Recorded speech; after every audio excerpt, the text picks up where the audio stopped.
ದಿನಕ್ಕೊಂದು ಕಥೆ ಚೈತ್ರ ಸಂಪುಟ. ಕಥೆ 22. ಗಿಡುಗ ರಾಜ. ಒಂದೂರಿನಲ್ಲಿ ಒಬ್ಬ ಆಸೆಬುರುಕ ರಾಜನಿದ್ದ. ಗಿಡುಗ ರಾಜನ ಗರಿ ಸಿಕ್ಕಿದರೆ ತನ್ನೆಲ್ಲ ಇಷ್ಟಾರ್ಥಗಳೂ ಸಿದ್ಧಿಯಾಗುವುದೆಂದು ಅವನಿಗೆ ತಿಳಿಯಿತು. ಆದುದರಿಂದ ಅವನು ಡಂಗೂರ ಹೊಡೆಸಿದ. ಗಿಡುಗ ರಾಜನ ಗರಿ ತಂದು ಕೊಟ್ಟೋರಿಗೆ ನನ್ನ ಮಗಳನ್ನ ಕೊಟ್ಟು ಮದುವೆ ಮಾಡ್ತೀನಿ ಎಂದು. ಅನೇಕ ಯುವಕರು ಈ ಕೆಲಸಕ್ಕೆ ಪ್ರಯತ್ನಿಸಿ ಸೋತರು. ಕಡೆಗೆ ನಹುಲನೆಂಬ ಸತ್ಯವಂತ ಗರಿಯನ್ನು ತರಲು ಹೊರಟ. ಅವನು ನಡೆದು ಸಂಜೆಯಾಗುವ ವೇಳೆಗೆ ಅರಮನೆಯೊಂದನ್ನು ತಲುಪಿದ. ಅಲ್ಲಿನ ರಾಜ ಅವನಿಗೆ ಕುಶಲ ಪ್ರಶ್ನೆ ಮಾಡಿ ಭೋಜನ ನೀಡಿ ಅವನೆಲ್ಲಿಗೆ ಹೋಗುತ್ತಿದ್ದಾನೆಂದು ಪ್ರಶ್ನಿಸಿದನು. ಗಿಡುಗರಾಜನ ಹತ್ರಕ್ಕೆ ಎಂದು ಉತ್ತರಿಸಿದ ನಹುಲ. ಗಿಡುಗರಾಜನ ಹತ್ರಕ್ಕ? ಒಳ್ಳೆಯದಾಯ್ತು. ಗಿಡುಗರಾಜನಿಗೆ ಎಲ್ಲ ತಿಳಿದಿರುತ್ತೆ ಅಂತಾರೆ. ನನ್ನ ಖಜಾನೆಯ ಬೀಗದ ಕೈ ಕಳೆದು ಹೋಗಿದೆ. ಹುಡುಕಿ ಸಾಕಾಯಿತು, ಎಲ್ಲೂ ಸಿಗಲಿಲ್ಲ. ಅದೆಲ್ಲಿದೆ ಅಂತ ಕೇಳ್ಕೊಂಡು ಬರ್ತೀಯಾ ಎಂತ ರಾಜ. ಆಗ್ಲಿ, ಅದಕ್ಕೇನು ಎಂತ ನಹುಲ.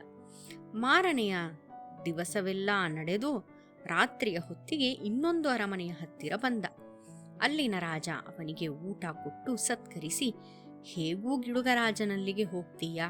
ನನ್ನ ಮಗಳು 16 ವರ್ಷಗಳಿಂದ ಕಾಯಿಲೆ ಮಲಗಿದಾಳೆ. ಆ ರೋಗ ವಾಸಿ ಆಗೋದು ಹೇಗೆ ಅಂತ ಕೇಳ್ಕೊಂಡು ಬರ್ತೀಯಾ ಎಂದ. ಆಗ್ಲಿ, ಅದಕ್ಕೇನು ಎಂದ ನಹುಲ.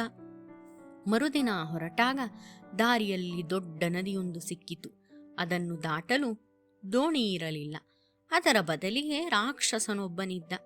ಅವನು ನಹುಲನನ್ನು ತನ್ನ ಬೆನ್ನ ಮೇಲೆ ಕೂಡಿಸಿಕೊಂಡು ನದಿ ದಾಟಿಸಿ, ಯಾರು ಬಂದ್ರೂ ನಾನು ಈ ನದಿ ದಾಟಿಸ್ಬೇಕು, ನನ್ನ ಶಾಪ ಹೋಗೋದು ಹೇಗೆ ಕೇಳ್ಕೊಂಡು ಬಾ ಎಂದ ರಾಕ್ಷಸ.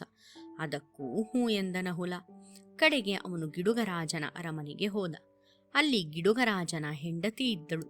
ಅವಳಿಗೆ ತಾನು ಅಲ್ಲಿಗೆ ಬಂದ ಉದ್ದೇಶ ಹೇಳಿದ. ಅವಳೆಂದಳು, ಗಿಡುಗರಾಜ ಮನುಷ್ಯರನ್ನು ಕಂಡ ಕೂಡ್ಲೇ ತಿಂದು ಬಿಡ್ತಾನೆ, ನೀನು ಹೊರಟು ಹೋಗಪ್ಪ. ನಹುಲ ಹಠದಿಂದ ಅಲ್ಲಿಯೇ ಉಳಿದ.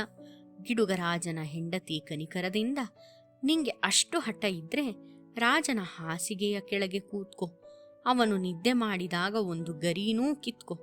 ಆದ್ರೆ ಅವನೆದ್ದು ನಿನ್ನನ್ನು ತಿಂದು ಹಾಕಿದ್ರೆ ಮಾತ್ರ ನಾನು ಜವಾಬ್ದಾರಳಲ್ಲ ಎಂದಳು. ಅಷ್ಟು ಹೊತ್ತಿಗೆ ಗಿಡುಗರಾಜ ಬಂದ. ಹಾ, ಮನುಷ್ಯ ರಕ್ತದ ವಾಸನೆ ಬರ್ತಿದೆ, ಎಲ್ಲಿದಾನೆ ಅವನು ಎಂದು ಕಿರುಚಿದ. ಮನುಷ್ಯನೊಬ್ಬ ಬಂದಿದ್ದ, ಆದ್ರೆ ನೀನಿಲ್ಲಿದೀಯಾ ಅಂತ ಹೇಳಿದ ಕೂಡ್ಲೇ ಹೊರಟು ಹೋದ ಎಂದಳು ಹೆಂಡತಿ. ಗಿಡುಗರಾಜ ಹೆಂಡತಿ ತಯಾರಿಸಿದ ಊಟ ಮುಗಿಸಿ ಮಲಗಿ ಗುರಕೆ ಹೊಡೆಯಲಾರಂಭಿಸಿದ. ಆಗ ಮಂಚದ ಕೆಳಗಿದ್ದ ನಹುಲ ಒಂದು ಗರಿ ಕಿತ್ತುಕೊಂಡ. ಗಿಡುಗನಿಗೆ ಎಚ್ಚರವಾಗಿ, ಯಾರೋ ನನ್ನ ಗರಿ ಕಿತ್ಕೊಂಡ್ರು ಎಂದು ಬೊಬ್ಬೆ ಹಾಕಿದ. ಅವನ ಹೆಂಡತಿ, ಅಯ್ಯೋ, ನೀವೆಲ್ಲ ಕನಸು ಕಾಣ್ತಿದ್ದೀರಾ, ನಾನಾಗ್ಲೇ ಮನುಷ್ಯನ ವಿಷಯ ಹೇಳಿದ್ನಲ್ಲ. ಅವನು ಹೇಳ್ತಾ ಇದ್ದ, ರಾಜನೊಬ್ಬನ ಖಜಾನೆ ಬೀಗದ ಕೈ ಕಳೆದು ಹೋಗಿದೆ, ಸಿಕ್ಕಿಲ್ಲವಂತೆ ಪಾಪ ಎಂದಳು. ಗಿಡುಗರಾಜ ನಗುತ್ತಾ, ಮೂರ್ಖರು, ಬೀಗದ ಕೈ ಸೌದೆ ಕೆಳಗೆ ಬಿದ್ದಿದೆ ಎಂದ.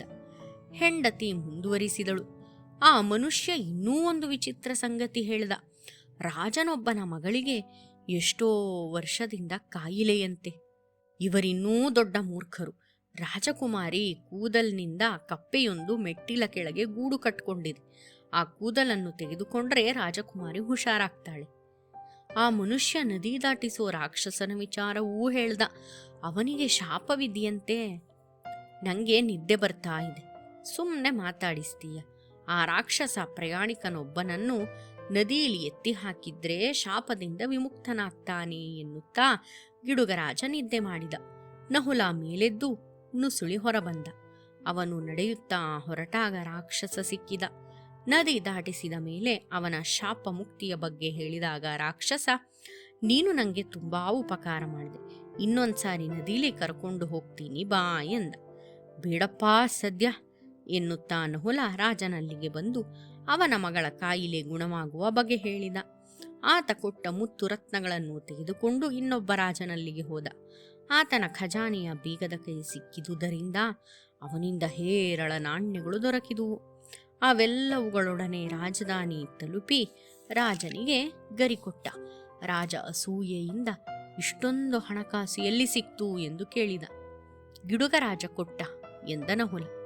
ಆಸೆಬುರುಕ ರಾಜ ಗಿಡುಗರಾಜನನ್ನು ಹುಡುಕಿಕೊಂಡು ಹೊರಟಾಗ ರಾಕ್ಷಸ ಅವನನ್ನು ನದಿಯಲ್ಲಿ ಎತ್ತಿ ಹಾಕಿ ಶಾಪ ವಿಮುಕ್ತನಾದ. ನಹುಲ ರಾಜಕುಮಾರಿಯನ್ನು ಮದುವೆಯಾಗಿ ಸುಖದಿಂದಿದ್ದ.